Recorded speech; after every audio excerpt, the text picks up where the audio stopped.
Hello, തുന്നൽക്കൂട്ടിലേക്ക് എല്ലാ കൂട്ടുകാർക്കും സ്വാഗതം. എല്ലാവർക്കും സുഖമല്ലേ? അപ്പോൾ ഇന്ന് ഞാൻ വന്നിട്ടുള്ളത് വീണ്ടും ഒരു അലിഗേറ്റർ ക്ലിപ്പുമായിട്ടാണ്. കൂടാതെ അതിനെങ്ങനെ വിലയിടാമെന്നും കൂടെ ഞാനിതിൽ പറയുന്നുണ്ട്.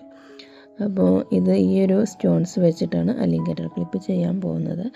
ഇതൊരു മഴത്തുള്ളിയുടെ ആകൃതിയിലുള്ള ഗോൾഡൻ കളർ സ്റ്റോൺസ് ആണ്. അപ്പോൾ ഇത് വെച്ചിട്ട് എങ്ങനെ ചെയ്യാൻ നോക്കാം, കൂടെ അതിനെങ്ങനെ വില ഇടാമെന്നും കൂടെ നമുക്ക് ഈ വീഡിയോയിൽ കാണാം. അപ്പോൾ എല്ലാവരും സ്കിപ്പ് ചെയ്യാതെ കാണണേ. അപ്പോൾ എല്ലാ പ്രാവശ്യം ചെയ്യുന്ന പോലെ തന്നെ അലിഗേറ്റർ ക്ലിപ്പിൽ നല്ലോണം പശ തേച്ച് ഒട്ടിച്ചിട്ടുണ്ട്. എന്നിട്ട് അതിൽ ഓരോ സ്റ്റോൺസും ഇതുപോലെ വെച്ച് കൊടുക്കുക. അപ്പോൾ നമുക്ക് ഇഷ്ടമുള്ള ഷേപ്പിൽ വെച്ച് കൊടുക്കാം. അപ്പോൾ ഞാനിവിടെ 4 പെറ്റൽസ് ഉള്ള ഒരു ഫ്ലവറിൻ്റെ ഷേപ്പിലാണ് വെച്ച് കൊടുക്കുന്നത്. അപ്പോൾ സ്റ്റോൺസും എല്ലാം നല്ലോണം അറേഞ്ച് ചെയ്തിട്ട് ഫ്ലവറിൻ്റെ രൂപത്തിലാക്കി എടുക്കുക. എന്നിട്ട് ഒരു അലിഗേറ്റർ ക്ലിപ്പിൽ 4 ഫ്ലവേഴ്സായിട്ടാണ് വരുന്നത്.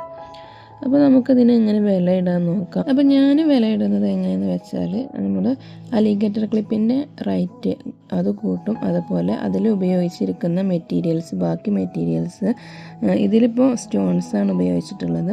അപ്പോൾ ഇത് സ്റ്റോൺസ് ഒരു പാക്കിൽ 30 രൂപക്കാണ് ഞാൻ ഇത് സ്റ്റോൺസിൻ്റെ ഒരു പാക്ക് വാങ്ങിച്ചിട്ടുള്ളത്.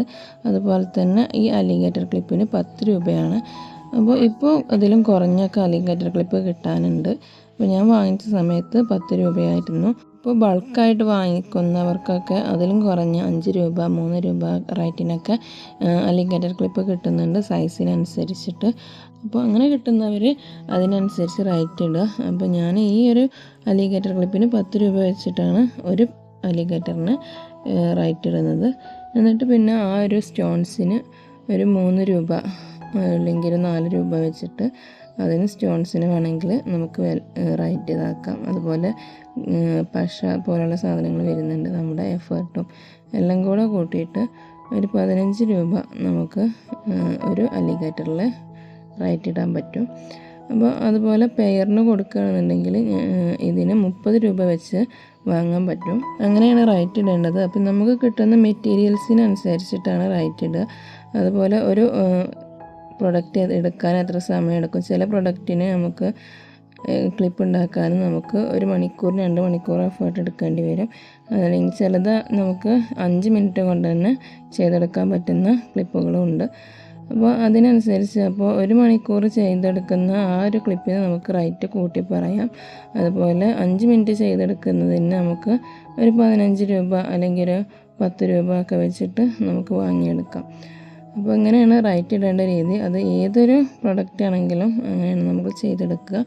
നമ്മുടെ വില, എഫേർട്ട്, അതുപോലെ തന്നെ നമുക്ക് ഇപ്പോൾ സാധനങ്ങൾ വാങ്ങാൻ പോകുമ്പോൾ നമുക്ക് വണ്ടിക്കൂലി പോലുള്ള കാര്യങ്ങളൊക്കെ അതിൽ പെടും. അതെല്ലാം കൂടെ കൂട്ടിയിട്ട് അതെല്ലാം കൂടെ ഒരു ക്ലിപ്പിന് ഇടണം എന്നല്ല, നമ്മൾ എത്ര പ്രൊഡക്റ്റ് നമ്മൾ ഉണ്ടാക്കുന്നുണ്ട് അതിനെല്ലാം കൂടെ ഡിവൈഡ് ചെയ്തിട്ട് 1 രൂപ 2 രൂപ വെച്ച് നമ്മുടെ വണ്ടി ക്യാഷും എല്ലാം കൂട്ടി 1 2 രൂപ ഒരു ക്ലിപ്പിൽ 1 രൂപയോ 2 രൂപയോ വെച്ചിട്ട് നമുക്ക് ഇടാൻ കഴിയണം. അപ്പോൾ അങ്ങനെയാണ് വില ഇടേണ്ട രീതി. അപ്പോൾ നിങ്ങൾ ഉണ്ടാക്കുന്ന പ്രൊഡക്റ്റിന് നിങ്ങൾ തന്നെ വിലയിട്ട് പഠിക്കുക. അപ്പോൾ അതാണ് ഏറ്റവും നല്ലത്. നമ്മളുണ്ടാക്കിയ പ്രൊഡക്റ്റിന് മറ്റുള്ളവർ വിലയിടാന്ന് പറയുമ്പോൾ അത് എത്രത്തോളം എഫക്റ്റ് ആണെന്ന് അറിയില്ല. കാരണം നമ്മൾക്ക് അറിയുള്ളൂ അതിൻ്റെ കാര്യങ്ങൾ, നമുക്ക് മാത്രമേ അറിയുള്ളൂ അതിൻ്റെ എഫേർട്ടും അതുപോലെ വിലയുടെ കാര്യങ്ങളൊക്കെ. അപ്പോൾ എല്ലാവരും അങ്ങനെ തന്നെ ചെയ്ത് പഠിക്കുക. അപ്പോൾ ഇന്നത്തെ അലിഗേറ്റർ ക്ലിപ്പിൻ്റെ വർക്ക് ഇവിടെ തീർന്നിട്ടുണ്ട്. ഇതാണ് ഫൈനൽ ലുക്ക്. എല്ലാം നല്ലോണം ഉണങ്ങിയിട്ടുണ്ട്. അപ്പോൾ ഇന്നത്തെ കുഞ്ഞു വീഡിയോ ഇത്രയേ ഉള്ളൂ. വീഡിയോ ഇഷ്ടപ്പെട്ടാൽ ലൈക്ക് ചെയ്യുക, ഷെയർ ചെയ്യുക. അതുപോലെ എന്തെങ്കിലും ഡൗട്ടുകളൊക്കെ ഉണ്ടെങ്കിൽ കമൻറ്റ് ചെയ്യുക. അപ്പോൾ thanks for watching. Have A nice day.